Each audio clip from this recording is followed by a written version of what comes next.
우리가 하나님을 믿는다라고 했을 때 그 믿음이라고 하는 것이 도대체 어디 있을까? 오늘 말씀의 주제입니다. 우리는 8장에서 지금까지 말씀의 자리라고 하는 것을 우리가 함께 새김질했어요. 말씀의 자리가 어디입니까? 말씀을 뭘로 들어요? 네, 마음의 귀로 들어요. 그래서 말씀의 자리가 마음이에요. 마음. 그래서 마음으로 들어야 되는 거예요. 그죠? 그래서 말씀의 자리가 마음인데 그걸 어떻게 들어야 되느냐? 인내하고 들어야 된다. 이렇게 되는 거죠. 인내하고. 근데 인내라는 게 뭐냐? 말씀이 응할 때까지 말씀으로 듣는 거예요. 그러면 그 말씀을 또 어떻게 들을까? 그 어떻게 방법이라는 게 뭐냐면 그 말씀은 나를 보는 거예요.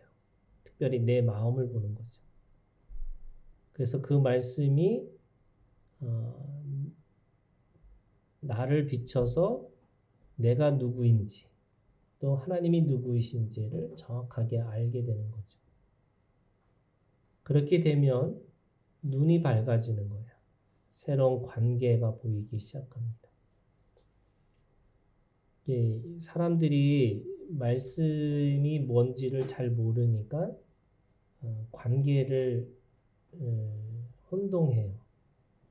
대부분이 혈육의 관계에 빠져가지고 그 안에서 인정, 사정, 그런 물정 뭐 이런 것들을 통해서 살아갈 수밖에 없죠. 그런데 말씀의 세계를 보는 순간에 새로운 사람의 관계가 보이기 시작합니다. 자, 그러면 오늘 이 8장에서 말씀의 자리가 마음이라는 것을 세 가지로 얘기하시면서 22절부터 56절까지는요.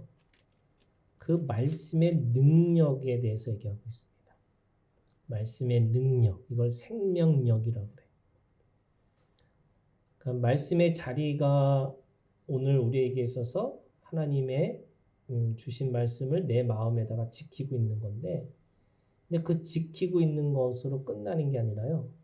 그 말씀을 가지고 내가 사용해야 되는 거죠. 그러면 사용하는 자리가 어딜까? 이제 오늘 그걸 묻고 있습니다. 주님이 묻는 거잖아요. 25절에 너희 믿음이 어디 있느냐? 어디 있느냐? 자리예요. 그 믿음의 자리가 어디냐? 이렇게 묻고 있는 겁니다. 우리가 믿고 있는 하나님의 나라라는 것은 구원이라고 하는 내가 믿고 천국 간다라고 하는 그 이상의 의미가 있습니다. 그렇죠?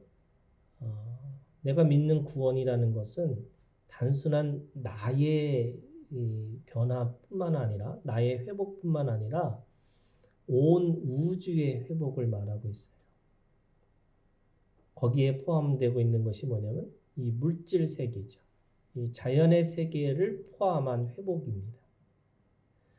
이 자연의 세계까지 포함하는 회복이 우리에게 주시는 하나님의 나라고 하나님 나라의 회복이죠.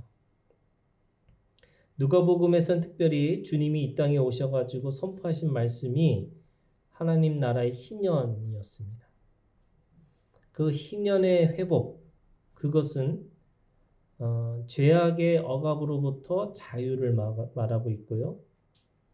그래서 회복은 죄로부터 자유를 말하고 있습니다. 회복은 또한 하나님의 관계, 그렇죠? 하나님과 온전한 관계를 맺음으로 인해서 우리에게 참된 그 영원한 생명을 얻게 하셨습니다. 그리고 회복은요, 이 만물과의 관계, 그러니까 하나님과의 관계뿐만 아니라 모든 만물과의 관계를 통해서 평화를 이루게 하셨습니다. 그래서 세 가지죠. 자유, 생명, 평화입니다. 우리가 구원이라고 하는 것은 온 우주의 자유, 그리고 생명, 그리고 평화를 이루게 하시기 위해서, 회복시키기 위해서 우리에게 구원의 메시지, 구원의 능력을 허락해 주신 거죠. 말씀의 자리가 마음이라고 그랬잖아요. 이게 세계의 비유를 통해서 우리에게 말씀하셨습니다. 그래서 하나님의 세계에서는 마찬가지로 이 모든 이 역사들이 하나님의 나라의 역사로 이루어지는 겁니다. 말씀의 세계가 있고요. 세상의 세계가 있는 거죠. 세계가 두 개가 있는 거예요. 마틴 루터는 그걸 두 왕국이라고 얘기하는 거예요. 하늘의 왕국이 있고 세상의 왕국이 있다. 네, 세상의 왕국과 하늘의 왕국이 서로 부딪히면서 살고 있는 우리가 원래는요, 하나님의 본성을 따라서 진리의 세계에 살고 있는 겁니다.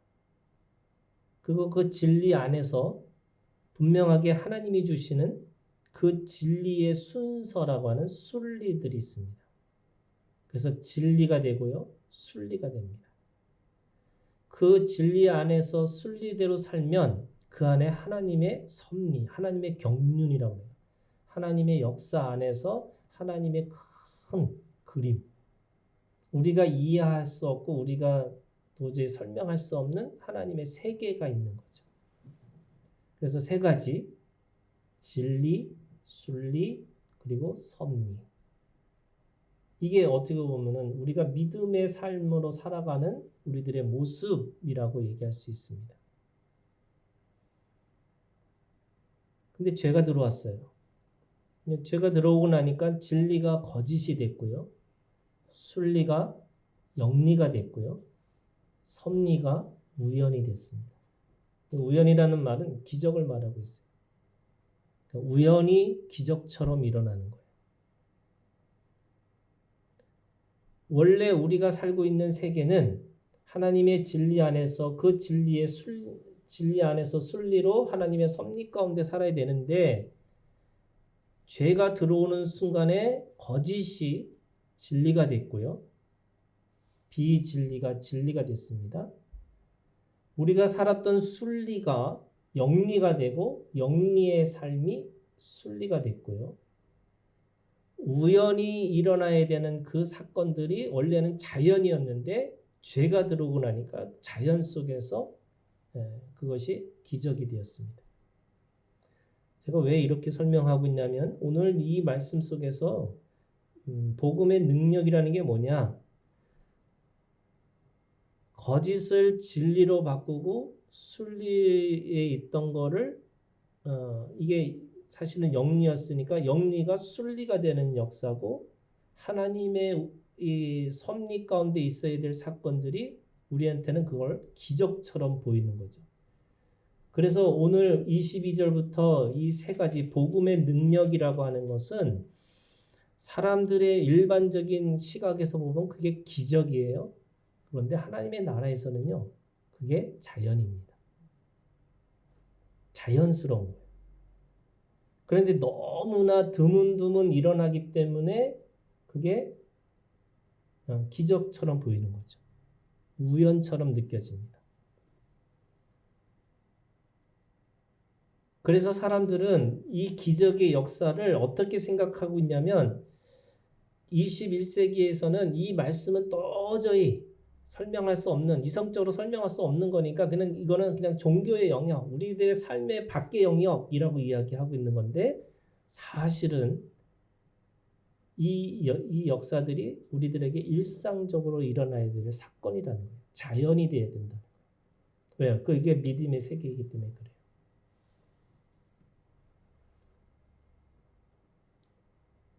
그러면 이제 바람이 불고 풍랑이 일어나면 가서 꾸짖을 거야 되는 건가? 이렇게 생각할 수 있는 거잖아요. 근데 이거는 조금 다른 문제긴 하지만 그럼에도 불구하고 오늘 이 말씀은 오늘 우리들의 삶 속에서 실제로 일어나야 될 사건이라는 거예요. 말의 역사, 말씀의 능력, 이게 누가복음 8장에서 세 가지 기적으로 우리에게 말씀하고 있습니다. 이게 마음의 자리에 있는 말씀의 능력은 믿는 우리를 자연의 멸망으로부터 보호해 주는 거예요. 오늘 22절부터 25절까지가 그 사건을 이야기하고 있어요.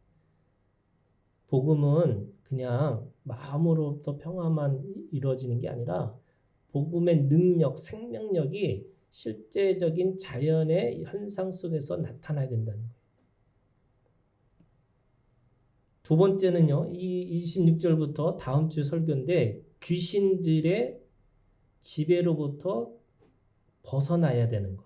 그 지배를 무너뜨리는 것이 말씀의 능력이라는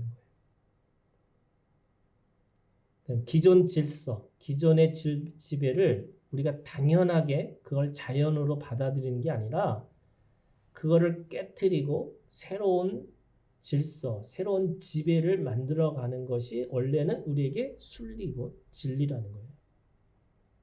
그게 하나님의 섭리 가운데 있는 거예요.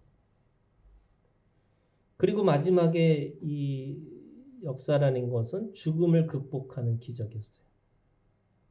하지만 이 기적들이 반복이 되면 뭐가 돼요? 여러분, 자연이 됩니다. 하나님 나라에서는 이것이 자연이에요.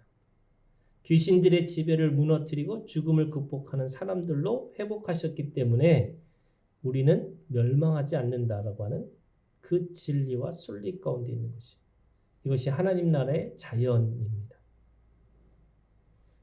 하나님의 세계도 자연스러운 거예요. 여러분, 하나님의 나라가 원래 기적의 연속이라고 하면 기적의 연속이 뭐냐면 그게 자연이 되는 거잖아요.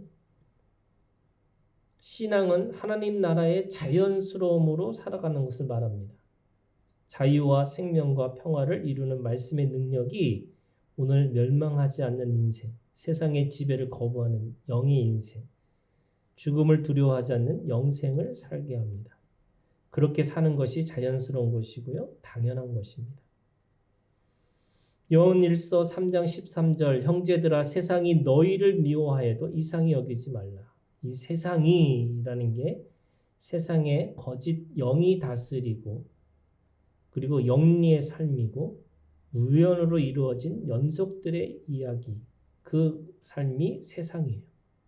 그 세상이 너희를 미워하여도 이상히 여기지 말라고.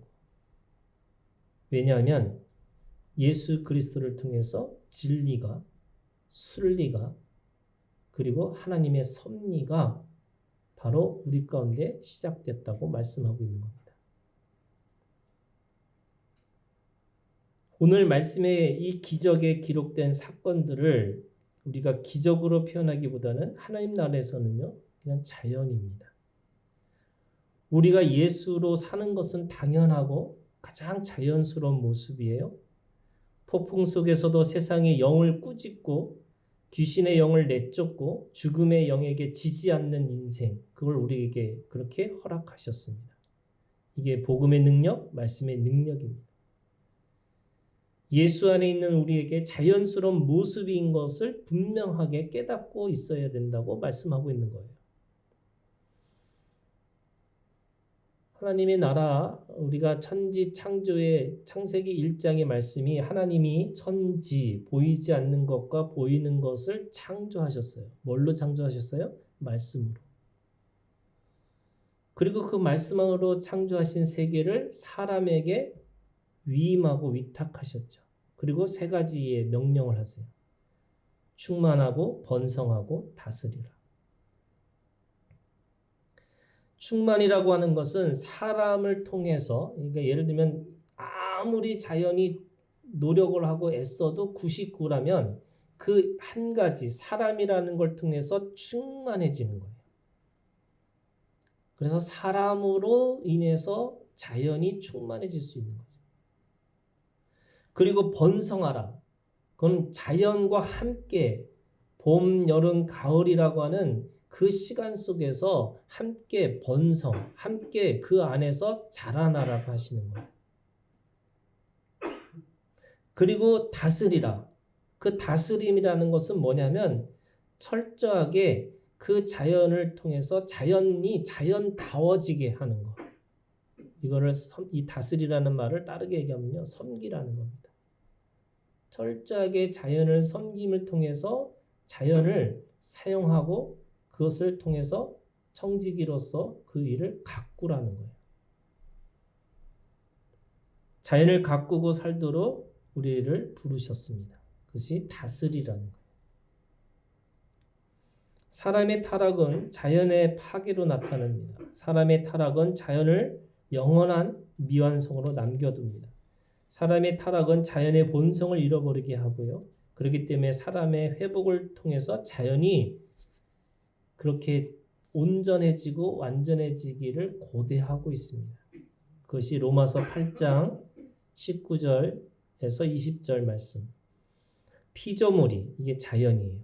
고대하는 바는 하나님의 아들들이 나타나는 것이니 피조물이 허무한데 굴복하는 것은 자기 뜻이 아니요 오직 굴복하게 하신 이로 말미암이라. 자연이 왜 그렇게 굴복하고 사는 거느냐? 죄 때문에 그렇다는 거예요. 그런 의미에서 오늘 본문의 말씀은 자연의 재해를 만난 제자들의 모습 안에서 주님의 믿음의 실체를 드러내는 사건이라고 할 수 있습니다. 오늘 본문의 말씀해 보세요. 22절에 오늘 본문의 말씀은 하루는 이라고 시작합니다.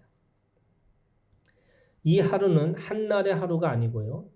8장 1절에 있는 말씀을 보면 그 후에 예수께서 각 성과 마을에 두루다니시며 하나님의 나라를 선포하시며 그 복음을 전하실세. 복음을 전하는 하루입니다. 그러니까 당연한 하루가 아니고 하나님의 나라의 복음을 전하는 하루가 시작됐습니다. 이 22절부터 25절까지는 그런 의미에서 복음을 전하는 아주 중요한 세 가지의 동사가 나옵니다. 첫 번째요, 22절입니다. 건너가자 하심의 끝에 이에 뭐예요? 떠나입니다. 떠나. 주님은 복음을 위해서 날마다 떠나셨습니다. 주님의 사역은 유대인들과 달라요. 유대인들은 이방인들에게 유대인이 되기 위해서는 자신들에게 오라 이런 겁니다. 할례도 하고 안식일도 지키고 그래서 오라 이렇게 얘기하셨어요. 자신은 포기하지 않고 다른 사람에게 자신의 자리를 포기하라고 하는 것이 유대교입니다. 하지만 우리의 신앙은 반대죠. 우리의 자리를 떠나 그들의 자리로 가야 합니다. 그렇기 때문에 오라가 아니라 가라입니다. 떠나는 거죠. 말씀의 자리가 어디라고 그랬어요? 마음이에요. 그러면 말씀을 전하는 복음의 자리가 어디예요? 여러분, 복음의 자리는 발이에요. 내 발이 떠나는 거예요. 내 발이 떠나지 않는 이상 사람들은 자신에게 그 안에서 기득권, 자신이 가지고 있는 입장, 자신이 가지고 있는 생각에 사로잡혀서 사람들을 그렇게 계속 뭔가를 가르치고 설득하려고 하는 거예요. 그게 아니라 우리의 발을 사용해서 내 자리, 내 권위를 벗어나는 거예요. 그래서 하나님이 자기의 보좌를 내려놓으시고 사람으로 오셨어요. 사람 가운데서도 가장 비천한 종의 모습으로 우리 가운데 오셨어요. 복음의 자리는 발입니다. 그래서 그 발걸음이 아름다운 발걸음이라고 성경은 써 있어요. 복음을 전하는 그 발걸음을 아름다운 발이다. 떠나는 거죠. 세상에 속한 사람들의 발은 사람들을 죽이는 것에 빠릅니다.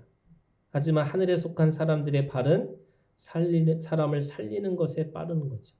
여러분, 발이 빨라야 합니다. 근데 목적이 달라요. 하나님의 복음을 전하기 위해서는 우리는 우리의 권리를 주장하는 자리로부터 떠나는 거고 이게 복음의 자리입니다.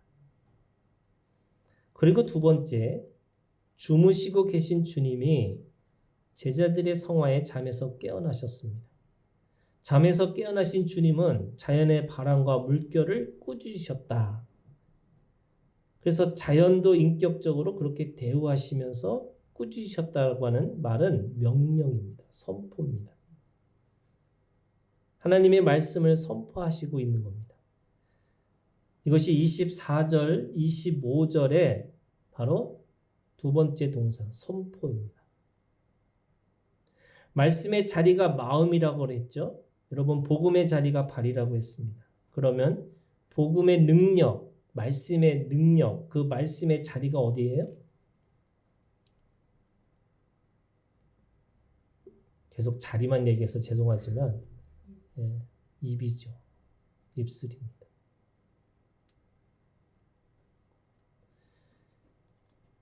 내 마음에 있는 말씀을 내 입술로 선포하는 거예요. 내 말로 부르짖는 겁니다. 내 말로 울부짖는 거예요. 그렇게 선포하면 그 말씀의 능력이 눈으로 보고 손으로 만짐바 되고 그래서 역사, 실제가 됩니다. 이것이 오늘 말씀의 주제입니다. 너희 믿음이 어디 있느냐라고 주님이 제자들에게 되물으신 질문이에요. 마음에 말씀을 뒀어요. 그 말씀의 100배로 반드시 하나님 나라의 비밀을 알게 됩니다. 그 하나님의 비밀로 새로운 관계가 보이기 시작해요. 그런데 문제가 뭐예요? 입술입니다. 말의 힘, 그 말씀의 힘을 믿지 않고 말씀의 능력을 믿지 않고 그 복음의 능력을 믿지 않고 그냥 마음에 두기만 합니다.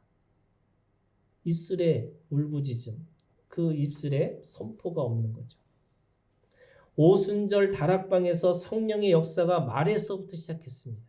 성령이 이끄시는 대로 말을 하기 시작한 것이 뭐예요? 방언입니다. 방언은 하나님의 말씀의 능력을 경험하는 첫걸음. 그 첫 표식이 뭐냐? 방언이에요. 말입니다. 방언은 내 힘으로 하는 것이 아니고 하나님이 말하시기에 하는 대로 하게 됩니다. 그래서 엄밀히 따지면요, 이것은 내 믿음의 말이 아니에요. 하나님이 말씀하시기 때문에. 뭐지라고 내가 힘을 주고 내 근육을 움직여서 말을 하는 것이 아니고 성령이 이끄시는 대로 내가 그냥 내 입술과 내 근육이 마음대로 움직여요. 그걸 방언이라고 그래요. 그래서 이 방언을 경험하는 사람들에게 뭐가 생기냐면 믿음이구나. 믿음의 능력이 있구나라는 것을 경험해요. 근데 그거는 사실 내 거가 아니고 하나님 거예요. 이걸 특심이라고 해요. 하나님이 특별히 준 마음이에요. 그러면 어떻게 해야 되느냐? 여러분, 예언하셔야 되는 거예요. 예언은 내 믿음이에요. 하나님의 말씀을 기대고 하나님의 말씀에 소망을 하고 내 하나님의 말씀에 대해서 분명하게 확신을 가져서 선포하기 시작하는 것이 예언이에요. 그래서 방언보다 예언이 중요한 거예요. 예언은 하나님이 보여주신 것을 내가 믿음을 사용해서 말하기 시작하는 단계를 말하고 있습니다. 이게 믿음의 말입니다. 그러면 너희 믿음이 어디 있느냐라고 하는 그 말씀의 뜻이 뭐냐면 말씀을 가지고 있으면서 마음에 그렇게 100배의 결실을 맺을 수 있는 그 생명력 있는 말씀을 가지고 있으면서도 왜 믿음의 말을 하지 않냐고. 왜 입술을 벌려서 말하고 있지 않냐고. 그러면 25절에 세 가지 동사, 세 번째 동사가 뭐냐면 순종입니다. 떠나요, 선포합니다. 그러면 하나님 나라의 순종이 이루어집니다. 하나님의 나라는 순종의 나라입니다. 말씀하시는 대로 이루어지는 나라예요. 왜요? 왜 그렇습니까? 하나님의 말씀이 천지 창조, 하나님의 창조의 역사가 말씀이고 모든 자연과 모든 생명력은 다 어디서 온 거냐면 말씀으로 왔기 때문에 그 말씀에 순종하는 것이 뭐예요? 자연이에요. 그런 거잖아요. 만약에 말씀대로 되지 않으면 거역의 역사고 하나님의 역사가 아니고 그 안에서 창조의 역사가 일어나지 않는 거죠. 그래서 원래 자연도 그 말씀에 복종하고 순종하는 게 자연인 거예요. 하나님의 나라는 그런 의미에서 거역으로 절대 이루어지지 않는 것이고 오직 순종으로만 이루어진 나라인데 그렇기 때문에 순종이 자연이고 그 자연의 역사가 바로 오늘 우리 가운데 일어나야 된다는 거예요. 떠나요. 떠난 다음에 그 안에서 하나님의 말씀을 선포하고 하나님의 믿음의 말을 하기 시작하면 그 안에서 순종의 역사가 일어나요. 놀랍죠? 그 사람이 누구인지, 그 사람이 어떤 것인지 상관없어요. 그 사람이 어떻게 살아왔는지, 어떤 모습을 갖고 있는지 상관없어요. 그냥 말씀의 능력이 나타나서 그 안에서 순종의 역사들이 일어나요. 이거는 우리는 잘 모르는데 여러분 선교사들은 그걸 경험해요. 진짜 아무것도 없이 갔는데 그 안에 하나님의 사람들이 준비되어 있어요. 하나님의 물질이 준비되어 있는 거예요. 순종의 역사가 일어나요.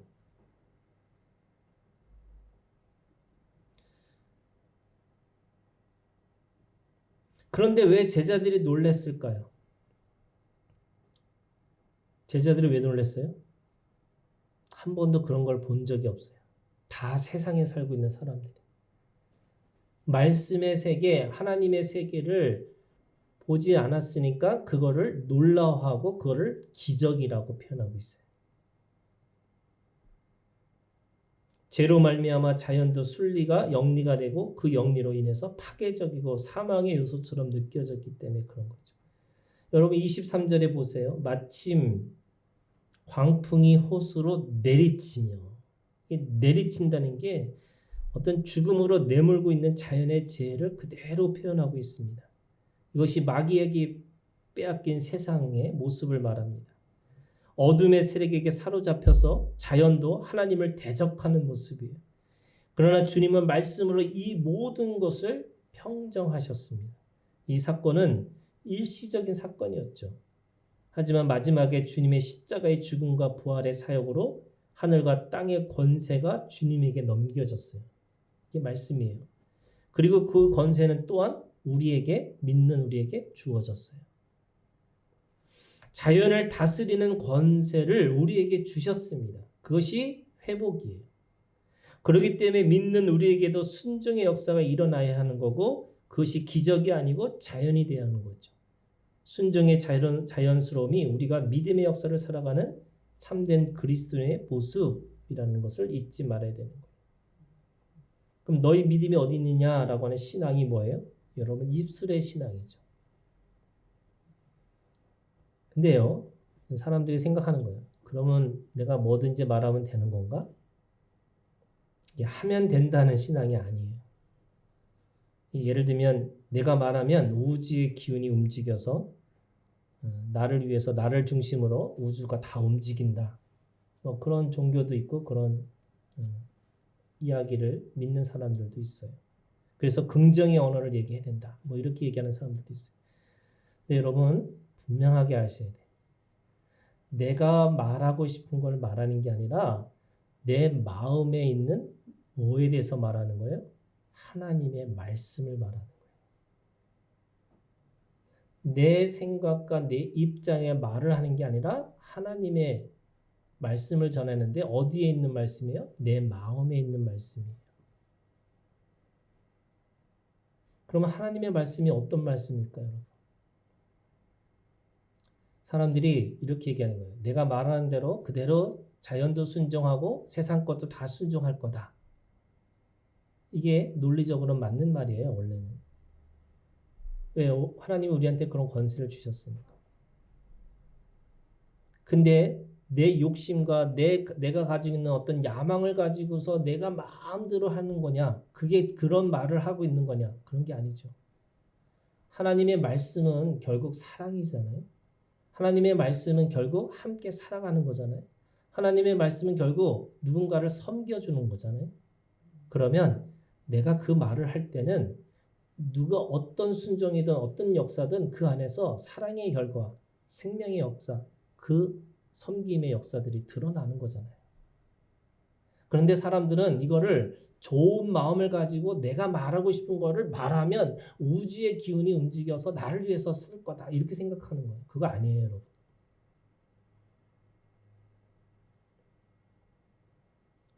순종의 역사는요, 하나님의 말씀의 선포로부터 시작하는 거잖아요. 그러기 위해서 여러분 입을 벌리고 하나님의 말씀을 먹으셔야 돼요.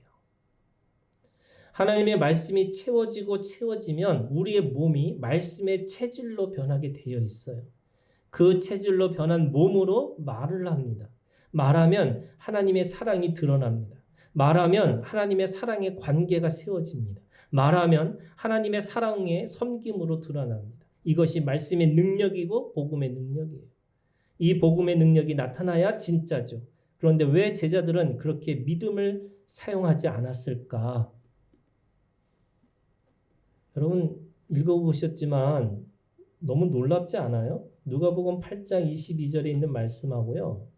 시편 107편에 우리가 읽은 23절부터 32절의 말씀이 그대로 똑같아요. 아니, 어떻게 구약에 있는 이 말씀을 어떻게 신약의 이 역사 속에서 이렇게 나타날까 할 정도로 깜짝 놀랄 정도. 근데 오늘 말씀해 보니까 이런 거예요. 시편 107편에 왜 제자들에게 예수님이 너희 믿음이 어디 있느냐? 첫 번째, 어디 있냐라고 꾸짖는 그 말씀이 뭐냐면 왜 입술을 사용하지 않느냐? 이런 말씀도 되는데요. 왜 그들이 입술을 사용하지 않았을까를 생각해 보면 시편이 그걸 설명하고 있어요.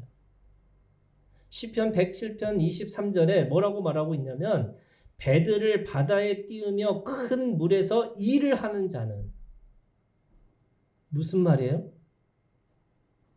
이들이 왜 그 안에서 믿음을 사용하지 않았을까? 이들은 너무나 갈릴리 호수를 잘 아는 사람들이에요.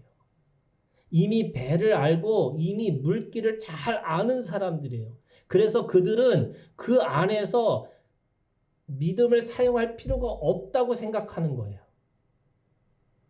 그랬더니 뭐라고 그래요? 23절. 바다에 뛰며 큰 물에서 일을 하는 자는 여호와께서 행하신 일들과 그의 기이한 일들을 깊은 바다에서 보나니 25절 광풍이 일어나 바다 물결을 일으키는 거고 26절 그들이 하늘로 솟구쳤다가 깊은 곳으로 내려가나니 그 위험 때문에 그들의 영혼이 녹는도다.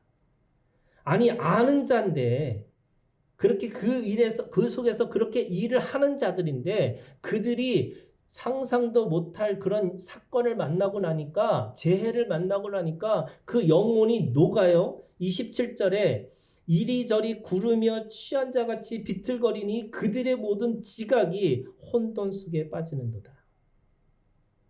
전문가인데요. 갑자기 자기의 경험, 자기의 기술이 아무 소용이 없다는 걸 깨닫는 거예요. 이들은 예수님이 주무시는 것에 대해서 상관없었어요. 왜? 너무나 그 백길과 그거에 대해서 너무 잘 알고 있는 사람들이기 때문에 그냥 주님은 주무셔도 상관없어. 우리가 충분히 그거를 내가 할 수 있을 거라고 생각하는 거예요. 왜? 자기네들은 전문가니까. 근데 주님이 뭐라고 말씀하세요? 너희 믿음이 어딨냐? 왜 입술로 내가 말을 하지 않느냐면 사람들이 어떻게 생각하냐면 인생은 누가 사는 거야? 내가 사는 거야. 하나님은 하늘에 계시고 내 인생은 내가 사는 거니까 내가 결정하고 내가 생각하고 내가 뭔가 해야 된다고 생각하는 거예요. 그런데 안 되잖아요. 근데 힘들잖아요. 그럼에도 불구하고 우리가 입술로 내 말로 하나님의 말씀을 기억하지 못하고 하나님을 부르지를 않아요.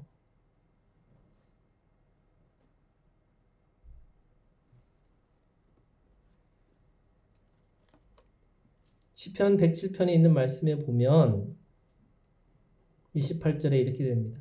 이에 그들의 고통 때문에 여호와께 부르짖음에 그가 그들의 고통에서 그들을 인도하시고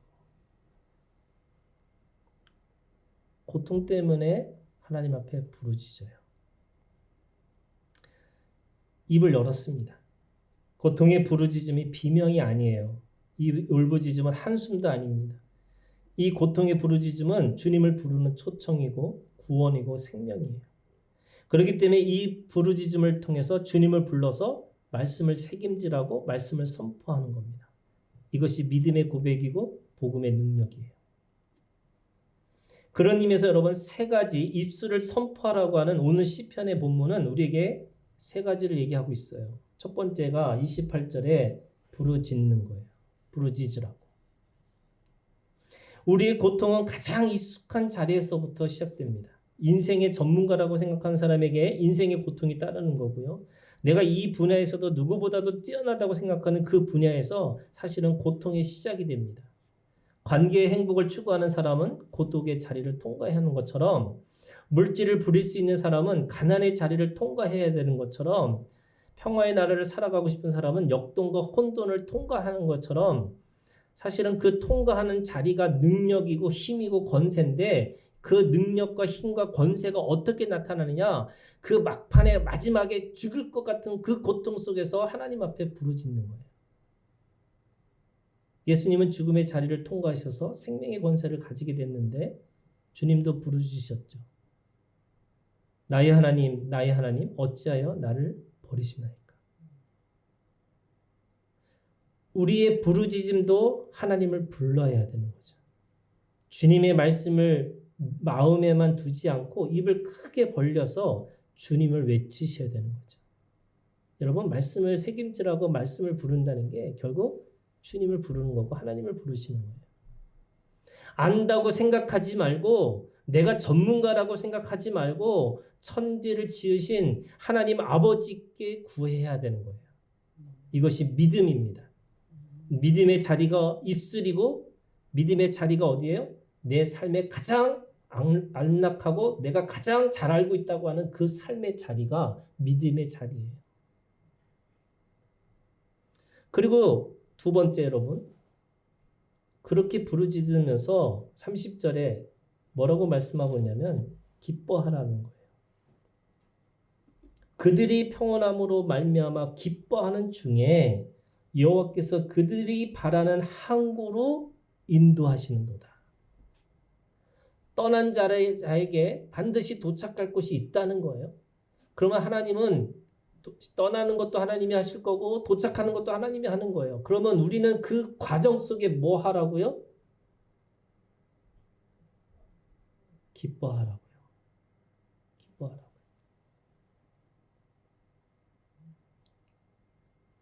그 안에서 파도가 쳐서 바람이 불어서 파도가 올라갔다가 밑으로 내려가면서 배도 똑같이 위로 올라갔다 내리치는 것처럼 이 너무나 힘든 상황 속에서도 여러분 주님 앞에 기뻐하시라고요. 그게 우리를 향한 하나님의 뜻이에요. 왜요? 그렇게 하고 아무리 난리 나고 아무리 힘들고 아무리 어려워도 하나님이 어떻게 하신다고요? 항구로 인도하실 거고 항구에 도착하게 하실 거라는 거예요. 애쓰고 노력해서 걱정하고 불안해가지고 그렇게 조바심 있다가 항구에 도착하는 그 마음이 아니고요. 그냥 하나님께서 그렇게 끌고 가실 거라고 믿고 기뻐하시라고요.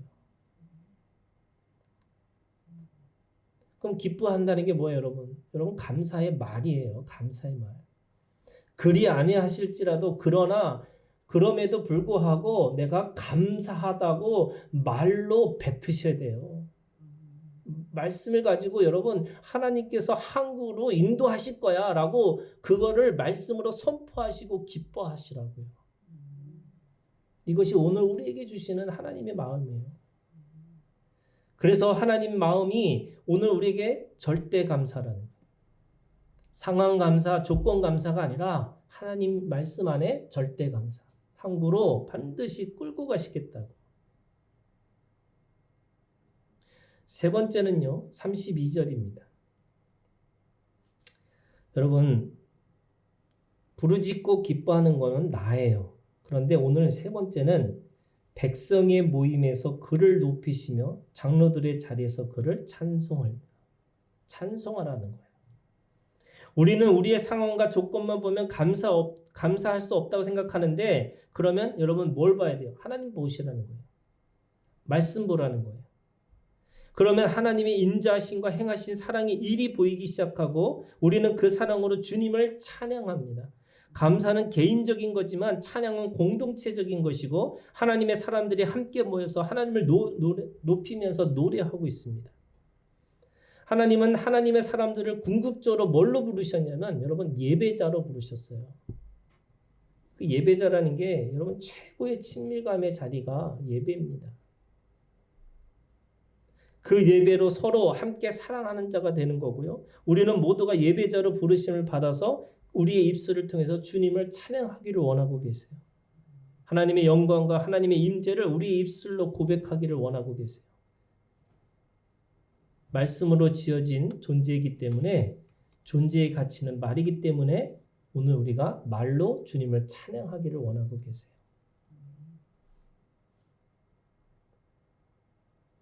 지난 주일날 청년이 중국에서 온 청년인데 말씀이 너무 어렵고 자기는 말씀이 도대체 무슨 뜻인지 잘 모르겠어 내가 예배를 계속 드려야 되느냐 말아야 되느냐 물어보더라고요. 그래서 제가 그랬어요. 말씀이 들리느냐 안 들리느냐는 거는 그건 2차적인 거고 더 중요한 게 있다. 그게 뭐냐요? 예배의 자리에 앉아 있는 거라. 그게 뭐가 중요해요? 들리지도 않는데. 예배의 자리에 앉아 있다는 건 뭐냐면 내가 가지고 있는 세상의 그 모든 것으로부터 내가 쉬고 내가 그 모든 것으로부터 분리돼서 이제 거룩한 걸 고민하고 그래서 내가 뭔가를 해야 된다고 생각하는 그거조차도 내려놔서 그게 진짜 자유인이라. 예배자는 자유인이라. 그래서 일주일 동안 1시간 동안은 내가 진짜 자유로 살겠다고 생각하고 그 예배에 참석하라고 그랬어요. 그리고 어느 순간에 말씀이 들리기 시작할 거라고. 그리고 속으로 적용했죠. 내가 좀 더 쉽게 설명해야 되겠다. 이런 내 스스로 적용은 그거예요. 하지만 들리기 시작하겠죠.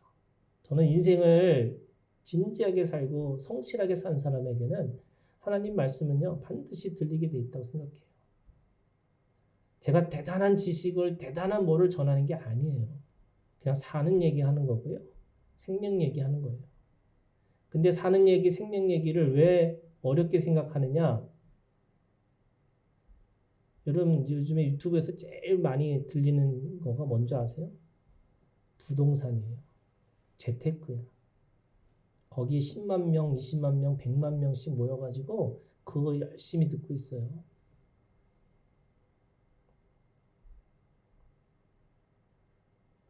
말씀 들으면 돈 되나요? 돈 됩니다.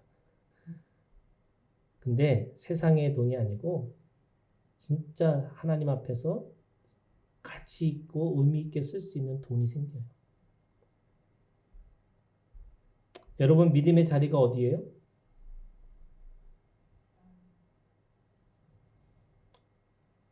믿음의 자리가 어디예요? 다시 설교해야 되나요? 말이죠. 입술입니다. 여러분 믿음의 자리가 입술이에요. 그래서 그 입술을 사용하셔야 됩니다. 힘들고 어렵다 할지라도 여러분 주님 앞에 부르짖으셔야 돼요. 그 다음에 믿음의 자리가 어디입니까? 내 삶의 자리예요. 내 삶의 자리. 특별히 내가 전문가라고 생각하고 있는 내가 잘 알고 있다고 생각하는 그 자리에 여러분 믿음을 사용하셔야 돼요. 자신이 가장 자신 있다고 생각하는 그 자리로부터 여러분 믿음을 사용하셔야지만 하나님이 그 안에서 진짜 하나님의 일을 하고 계시고 그래서 역사가 일어나는 거죠. 근데 그 역사는요 자연한 거예요. 자연스러운 거예요. 기적이 아니에요. 자연스러운 거예요. 그래서 그것으로부터 하나님의 나라, 하나님의 사랑, 하나님의 생명이 오늘 우리 가운데 그렇게 불이 뜨 일어날 겁니다. 여러분 믿음의 자리로 분명하게 깨닫고 그렇게 선포하시고 그렇게 주님 앞에 믿음을 사용하시는 우리 하나교회 성도들이 되시길 주님의 이름으로 축원합니다. 기도하겠습니다.